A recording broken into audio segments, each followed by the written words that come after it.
Have you ever sat alone in a quiet room, dim light casting soft shadows on a white wall, and suddenly thought, something is missing? The world outside answers, without hesitation, a relationship, a lover, someone to share every moment with. And if you're alone, society is quick to label you lonely, odd, perhaps even a failure. But look deeper, and you may find that silence is not emptiness, but strength. Some men choose solitude, not because they were abandoned, but because it's how they come to know themselves. In this video, we will uncover 7 powerful truths about the man who walks alone, not out of despair, but with intention.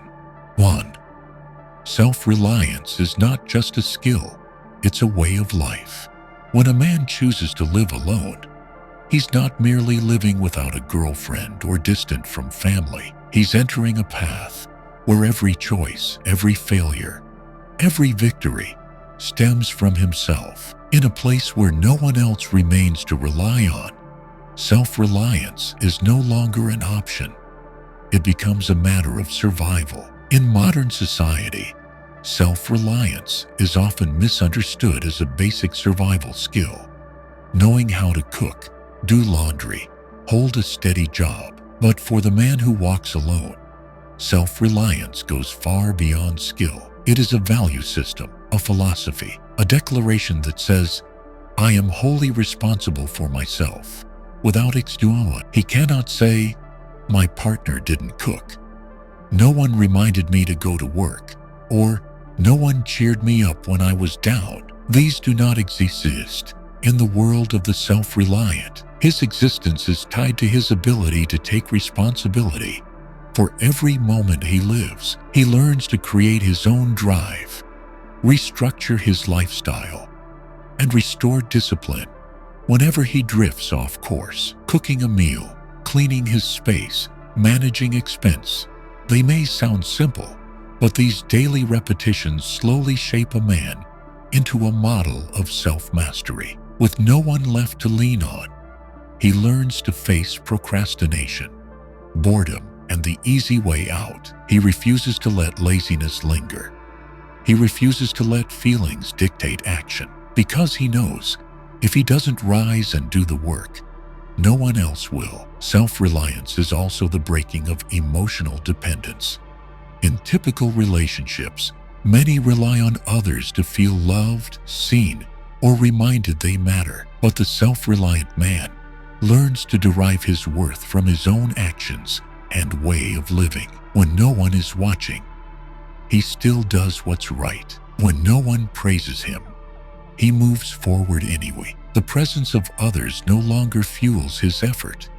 It is his belief in himself that sustains him. For the man who lives alone, each day is a test of consistency. No one monitors his sleep schedule, yet he wakes early, knowing delay is the enemy of discipline. No one forces him to read or train, yet he persists, because the investment he makes in himself is something no one can take. Every small act, making the bed, washing the dishes, setting a budget, is a form of control over life. In Stoic philosophy, self-reliance isn't the denial of others, but the refusal to depend on them to define who we are. The man learns to befriend solitude, not to retreat from the world, but to enter it with a firmer ground. When he does choose to love, it's not because he needs someone to fill the void, but because he is already full and wishes to share that fullness with someone worthy. Self-reliance also shows in direction. Even without guidance or motivation from others, he stays the course. He isn't swayed by trends, nor driven by public approval. He knows what he's doing, why he's doing it, and where it leads. That is the quiet power of a man who has learned to govern himself. Through self-reliance, a man learns patience. No one applauds you for tidying your home daily. No one gives awards for balancing your budget or training regularly. But through these quiet acts, the self-reliant man builds an inner empire, unseen yet immovable. Self-reliance is not born in comfort. It is forged in difficulty. When you're ill and no one tends to you, when stress weighs on you and no one is there to share it, when you fail and no one lifts you up, it's in these moments that a man learns to rise alone, soothe his own pain, draw his own lessons, and move forward. For the man who walks alone, self-reliance is not a burden. It is a chosen path because he knows true strength doesn't come from being carried.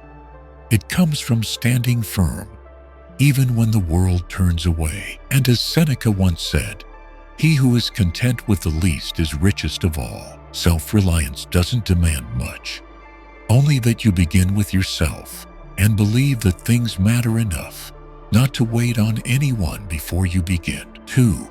Solitude is medicine, not punishment.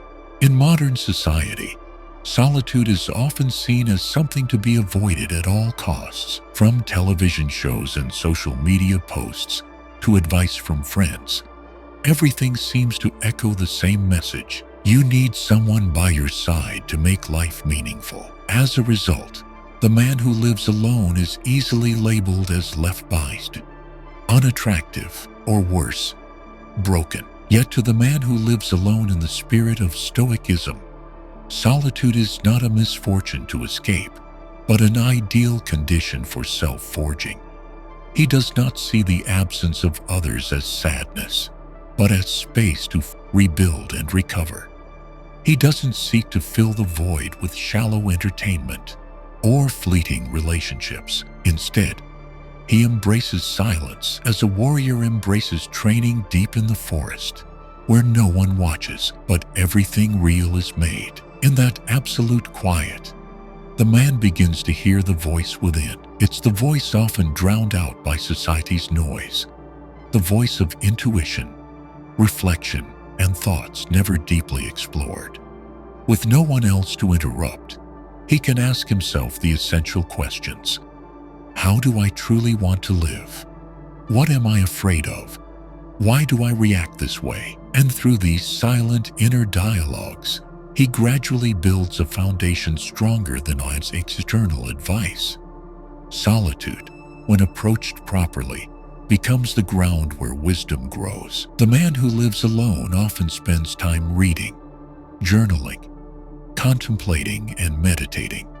He doesn't try to kill time, but to deepen it. While others escape silence through noise and busyness, he deliberately returns to stillness as a form of mental training. And over time, he realizes it is indeed that solitude that his mind becomes clearer, not because someone taught him, but because he has learned to purify his own thoughts. Stoicism does not view negative emotions as enemies, but as opportunities to train reason, and solitude, as a powerful catalyst, forces a man to confront his most primal emotions: fear of being forgotten, the need for recognition, the doubt of self-worth. In groups or romantic company, such feelings are often hidden or soothed with comfort and distraction. But alone, with no one to deflect to, the man begins to face his true emotions, without evasion, without blame, without judgment. It is not an easy path. Long nights with no one to talk to, weekends with no invitations, moments of success or failure with no witness. These can make one question their worth. But for the Stoic-minded man, such moments become opportunities to build inner resilience. He learns to seek validation from his own actions, not from others' eyes. He knows if he lives by his values, recognition will come naturally. And if it doesn't, it's still all right. In solitude, the man begins to understand the essence of inner freedom. With no one to sway his emotions, he is no longer pulled by expectations, jealousy, or disappointment, often found in relationships. Instead, he is fully himself, unapologetically. He doesn't need to adjust who he is for someone else. He doesn't compromise on what violates his values. And from that independence, he learns something vital: self-worth. doesn't come from being loved, but from living in truth. The solitary man also discovers the deep link between solitude and creativity. Untouched by external noise, he gains time and space to create, to focus, and to produce true value. History proves it. Many great thinkers, philosophers, artists, spent periods of isolation before giving the world their masterpieces. They didn't fear solitude. They turned it into the raw material of profound thought. Furthermore, solitude teaches a man how to love himself properly. With no one to lean on, he is forced to treat himself as a trusted companion, caring, listening, and respecting himself. No longer dependent on outside affection, he builds a healthy relationship with himself. And from that foundation, future relationships, if they come, arise not from need, but from wholeness. Solitude in common view is a lack, but through the Stoic lens it is empty space, ready to be filled with things of worth. Not a place to hide from the world, but a place to prepare to re-enter it, stronger and steadier. In the end, solitude is not the destination, nor the enemy. It is a phase, a condition, a silent but exacting test. The one who passes it returns to life not with anxiety, but with calm, not waiting for someone else to bring joy, but ready to create joy from within. 3. Emotional mastery, the ultimate weapon of the mature man. When a man lives alone, with no one beside him to share emotions or soothe sorrow, he is forced to learn how to regulate his inner state from within. This is not mere adaptation, but a vital life skill, a process of restructuring how emotion operates, not through dependence, but through understanding and mastery of the self. In ordinary relationships, people often discharge their emotions onto others. They expect comfort, sympathy, even emotional labor from friends, lovers, or family. But the man who lives alone has no such landing strip. Each time anger, disappointment, anxiety, or frustration arises, he must confront it directly. There is no one to blame, no one to complain to. And so he begins to learn the first truth of emotional mastery, to take full responsibility for his own state of mind. To master emotion is not to deny or suppress it. Stoicism does not teach people to become cold machines. Rather, it emphasizes freedom, freedom from being ruled by emotion. The man learns to observe his moods as if watching clouds drift across the sky. He is not swept up in them, does not react immediately to them, but holds a space between emotion and response. That space, small though it is where strength is forged. In that sliver of time, the man can choose to react by habit or respond with reason. Instead of exploding when insulted, he pauses and asks, does this statement truly alter my worth? When feeling rejected, he questions, why do I need someone else's approval to feel valuable? And in asking these questions, he begins to build an independent mind, one that does not bend to every passing emotion. Marcus Aurelius, Roman emperor and Stoic philosopher, once wrote, "You have power over your mind, not outside events." This is the foundation of self-control. The man who lives alone cannot control the world, but he can control how he responds to it. And that makes him free, not because he does what he wants, but because he's not ruled by what he dislikes. In learning to control emotion, the man also begins to know himself more clearly. With no one left to hide behind, he must face the roots of his emotions. Why do I anger so easily? Why do I feel envy? Why do I feel empty when everything seems sufficient? These are not comfortable questions, and at times they disturb him, but they open the door to inner maturity. With each layer of emotion understood, he moves closer to the mastery, not as a victim of his mind, but as its steward. Emotional control also means not acting from impulse. He no longer makes decisions in anger, doesn't respond while disappointed, doesn't choose while clouded by insecurity.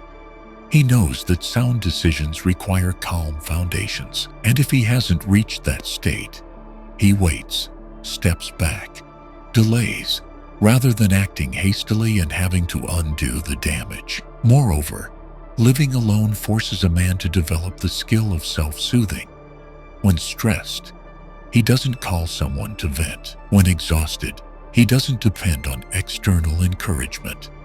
Instead, he creates personal rituals, walking in silence, meditating, reading philosophy, journaling, or simply sitting and breathing deeply. These acts steady his emotions, not with pills, not with praise, but through inner discipline. Over time, he no longer fears negative emotions. He no longer avoids sadness, loneliness, or insecurity. Instead, he learns to cope with them, to observe, understand, and release. Like a martial artist practicing daily to refine technique, he trains himself to receive and release emotion as an essential part of life. He doesn't need to conquer emotion, only to avoid being conquered by it. For the man who lives alone, emotional mastery is not the final goal. It is a tool, a sharp weapon, to guard inner peace, preserve direction, and stay clear in a world designed to distract. When no one reminds him, no one encourages him, and no one takes responsibility for him, his ability to master emotion becomes the pillar holding up his entire spiritual life. 4. True freedom comes not from having more, but from needing less. In modern society, the concept of freedom is often tied to possession. More money, more assets, more choices, and more relationships. Yet for the man who lives alone and trains himself in the Stoic way, freedom does not come from accumulation.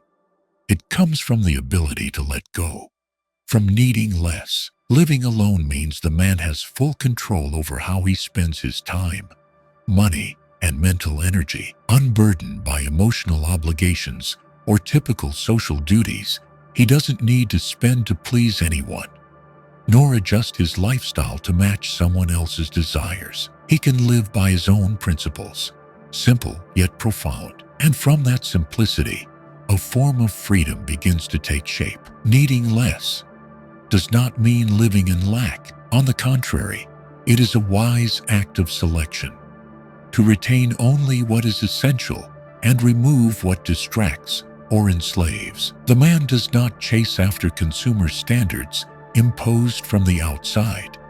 He doesn't buy because others have, doesn't spend to prove himself, doesn't cause to numb emotions. Every financial decision is considered carefully, not driven by impulse, but by value and long-term purpose. While many are trapped by consumer debt, luxury habits, and societal expectations, this man chooses financial freedom as a core priority. By living simply, he avoids the pressure to maintain appearances, to constantly upgrade, to protect his image. He doesn't need a big house, a fancy car, or extravagant vacations to feel worthy.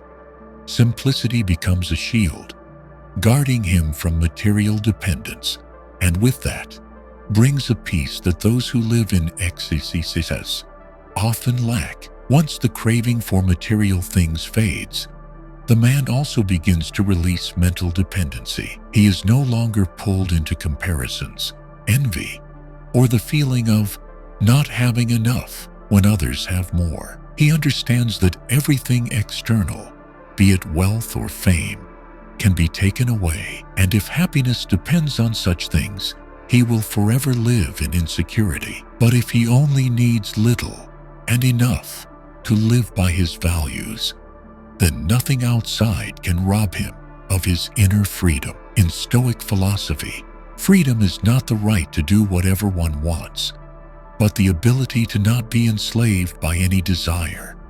When a man needs little, he cannot be manipulated by the market, by advertising promises, or by others' expectations. He doesn't need to chase every opportunity, doesn't grab at everything for fear of missing out, and doesn't bow to anyone just for a share of benefit. He can say no to what doesn't align with his values, not out of pride, but because he doesn't need it. True freedom also reveals itself in how the man uses his time. When he doesn't need much to be content, he doesn't need to exhaust himself earning more. He can choose work that aligns with his ideals, not just jobs that pay off consumer debt or sustain a hollow lifestyle. Time becomes more flexible, and he can devote it to learning, physical training, or simply reflection, pursuits that bring no instant profit, but cultivate lasting freedom. Unlike the socially defined successful man, often burdened by pressure, packed schedules, and complex relationships, the man who lives alone, knowing what is enough, carries a rare lightness. He does not chase external metrics. He doesn't need validation from society to affirm his worth, and this frees him from being controlled by praise or blame. The freedom that comes from needing less also expresses itself in a calm way of living. When there is no fear of loss, one no longer panics in adversity. The solitary man does not invest emotions in what does not belong to him. He is not attached to possessions, nor dependent on a specific outcome for peace of mind. His stability comes from within, where no one else can intrude. And when he has shed all unnecessary burdens, the man begins to see his life goals more clearly. Unclouded by excess, his mind becomes sharp. He can focus all his energy on what matters: intellectual growth, physical discipline, and self-understanding. Every action, every choice, every relationship is guided not to fill a void, but to serve a life of intention. Ultimately, true wealth lies not in how much a man owns, but in his ability to live fully with very little and still feel no lack. When needs are refined, freedom begins to appear. Not the freedom to chase everything, but the freedom to say no, to stand firm, and to live what he believes without apology. 5. Life's purpose doesn't fall from the sky. It is forged daily. In a world flooded with information and seemingly endless choices, people are easily lost. They throw themselves into work, relationships, and personal projects, believing that busyness gives life meaning. Yet amid all the motion, many still feel empty. They wait for a grand purpose to fall from the sky, to appear in a moment of revelation, vivid, profound, and complete. But to the man who lives alone in the spirit of Stoicism, purpose is not something bestowed. It is something forged bit by bit, through each day lived with intention. With no one left to chart his course, the man faces the question head-on. What do I live for? With no reminders from a partner, no expectations from family, he must construct his own reason for being. But this doesn't happen in an instant. There is no thunderclap of philosophy, no divine beam lighting the path. Only the quiet, consistent repetition of daily actions gradually carves the road he walks. Each morning, the man does not ask, "What must I do to please others?" but rather, "What can I do today to become closer to the man I want to be?" That question reshapes how he lives, from the work he chooses, to his daily routines, to how he uses free time. Everything is aligned not for immediate reward, but for long-term growth. His purpose does not take the form of a specific goal, but a principle of living, where every act serves the ideal he is building. One of the most vital tools that helps the solitary man define and sustain purpose is reflection. Free from the noise of society and pressures of relationships, he has space to contemplate, journaling, reading philosophy, questioning himself each night. These simple practices play a pivotal role in nurturing clarity about what truly matters. He doesn't live to be acknowledged, but to know himself more deeply each day. Purpose, in Stoic thought, is inseparable from action. No one becomes great by thinking alone. A life of purpose is one where actions mirror beliefs. For the man who walks alone, alignment between thought, word, and deed is foundational. If he values discipline, his daily habits must prove it. If he pursues simplicity, his material, mental, and social choices must reflect that simplicity. Living alone allows the man to cut away much noise, from comparisons to others to pressures, to meet social definitions of success. Only then can he hear the authentic voice within. Purpose doesn't come from celebrity advice or motivational slogans. It comes from observing himself over time. What makes him feel alive? What brings calm? What can he pursue tirelessly without external reward? On this path, disappointment and doubt are inevitable. There are days he feels stagnant, unclear, unchanged, but instead of quitting, he lives as though purpose already exists. And in that consistent action lies the clearest proof of a forming ideal. Purpose is not something to be found, but something to be shaped through small decisions, quiet commitments, and steady reminders of what is right. There is no supervisor, no cheerleader, no pressure from outside. And in this space, the man learns to live with direction from within. He doesn't need to be tested to work hard, nor rewarded to persist. He acts because he knows each behavior builds the man he aims to become. And if each day is lived by that compass, then purpose is no longer a distant concept. It becomes a present reality, unfolding moment by moment. For the man who lives alone, with no relationship as outer motivation, no encouragement or reminders from others, purpose becomes the only force strong enough to pull him out of bed each morning, to keep him aligned amid temptations, and to guide him through negative emotions in solitude or failure. Great things are not formed in a single awakening, but through thousands of right choices made when no one is watching. Every intentional action, every value-based decision strengthens the purpose. And though the path offers no applause, no instant prize, it remains the only road to lasting fulfillment, the kind no one can give and no one can take away. 6. Only when we need no one can we love truly. In most relationships, people unconsciously seek each other out to fill internal voids. Loneliness, insecurity, the desire for recognition. These unresolved psychological needs often become the hidden motives that drive them into love. But when someone enters a relationship needing to be saved, dependency soon replaces connection. From there, love is no longer a voluntary sharing, but a place of expectation and pressure. The man who walks alone in the Stoic path knows this well. With no one beside him as emotional support, he must learn to stand on his own, and only when he no longer depends on someone's presence or affection to feel whole can he love without possession, without neediness, without control. He does not love because he needs someone to make him happy.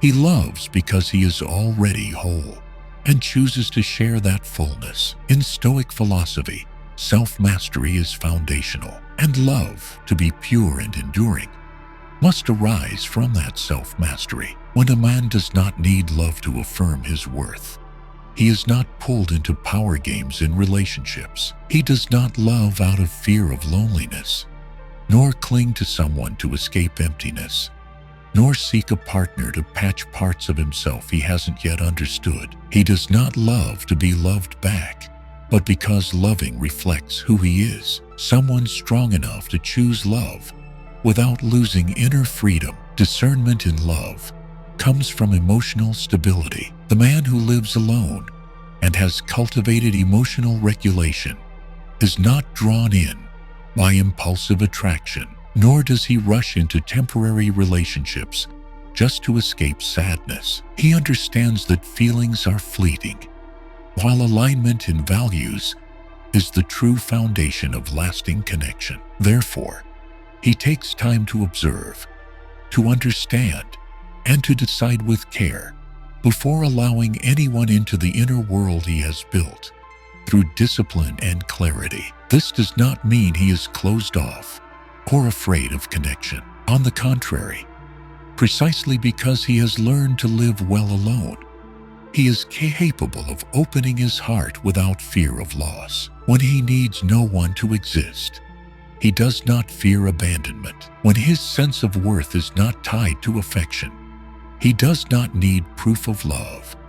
And so he can love with true respect for the freedom, individuality, and personal space of the other, rather than trying to control or change them. One of the clearest signs of wholehearted love, grounded in inner sufficiency, is the ability to let go. If the other no longer aligns, if the relationship no longer reflects shared values, he can walk away without bitterness, without torment, without attachment. He does not see ending a relationship as failure, but as evidence that a misalignment cannot be reconciled.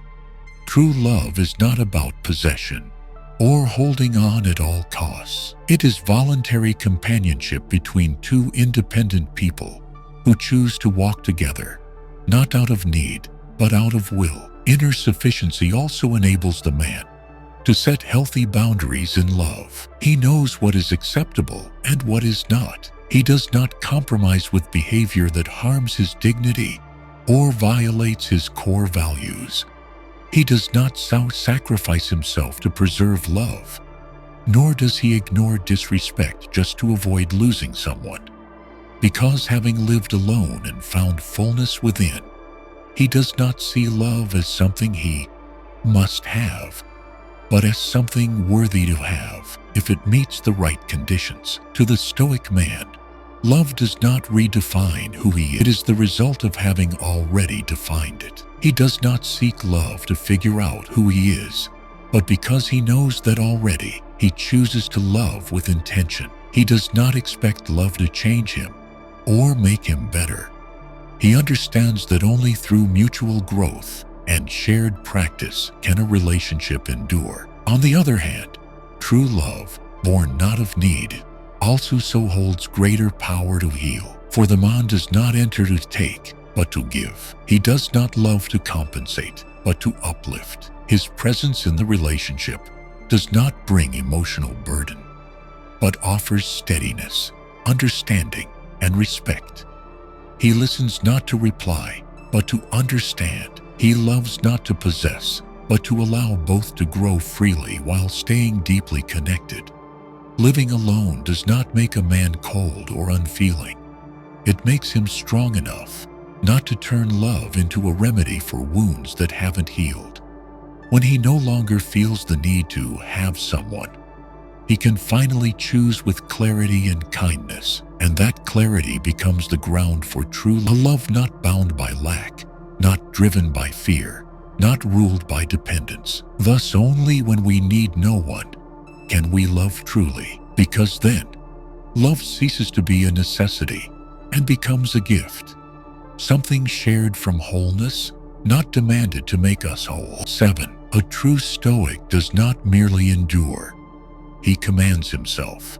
In popular perception, Stoicism often conjures the image of a cold, emotionally repressed figure, withdrawn from the world, and silently enduring all suffering. People assume a Stoic is someone who simply suppresses anger, suppresses sadness, suppresses desire, suppresses longing. But this is a surface-level misinterpretation and fails to reflect the core spirit of the philosophy. A true Stoic does not live to suppress, he lives to master.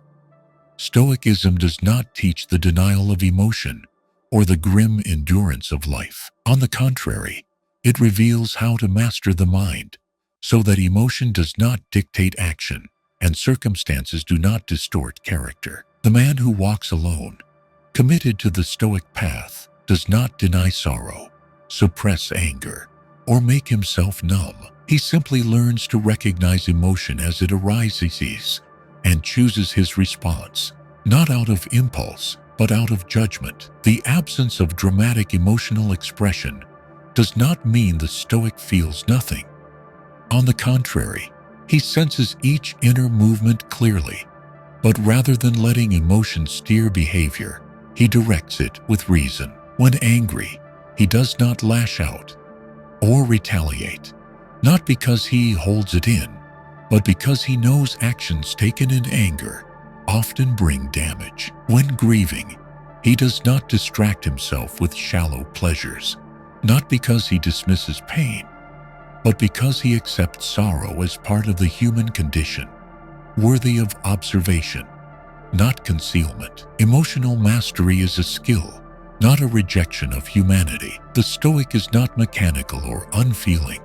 He simply refuses to be a slave to his passions. In a society quick to blame circumstances, quick to rage, quick to compromise with temptation, the one who remains calm, steady, and rational is truly free. For freedom is not doing whatever one wants, but being able to resist what pulls one away from their principles. The true Stoic is also not one who retreats from life. He does not live in hiding out of fear, does not avoid conflict out of weakness, nor seek comfort as a necessity.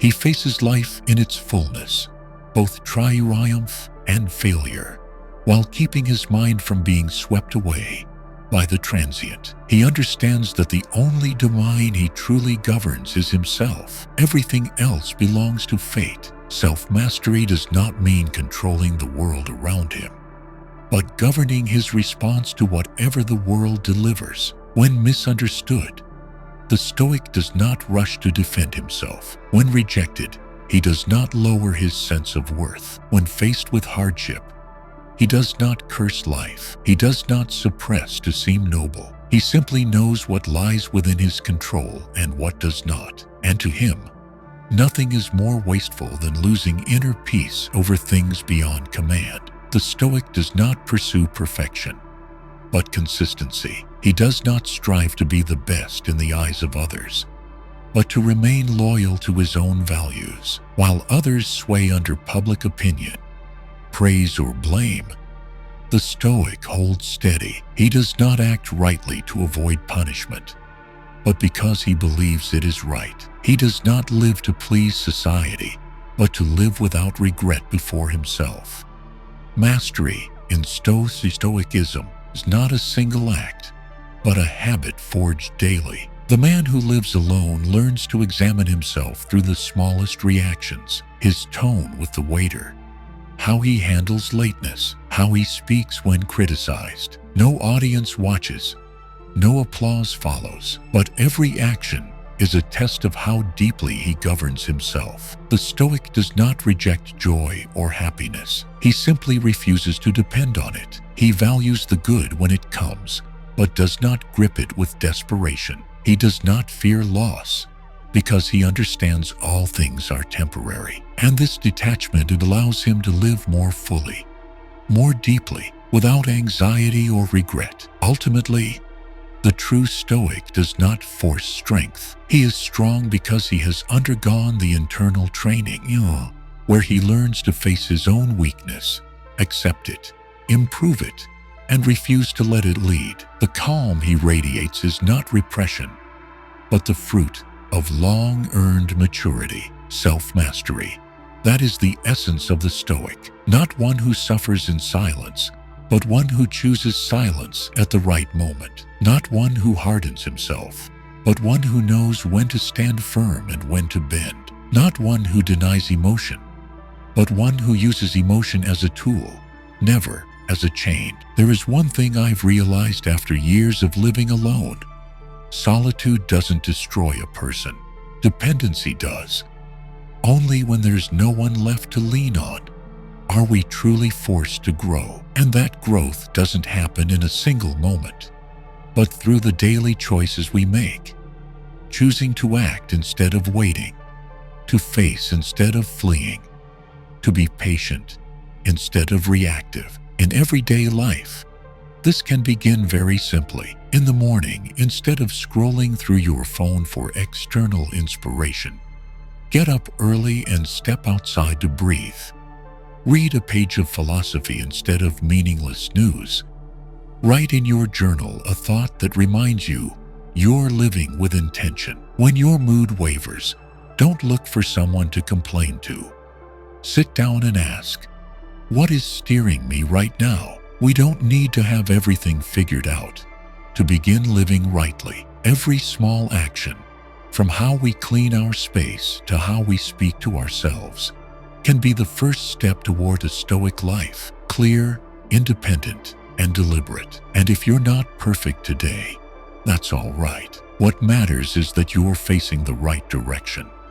The one who chooses to live differently is not wrong. They may be the only one living true to themselves. And if something in this video awakened something within you, then the Stoic journey began in that very moment. Like, subscribe, and turn on notifications so you won't miss future content on inner strength, self-mastery, and the wisdom of living. Because once we master ourselves, nothing outside can bring us down. See you in the next video.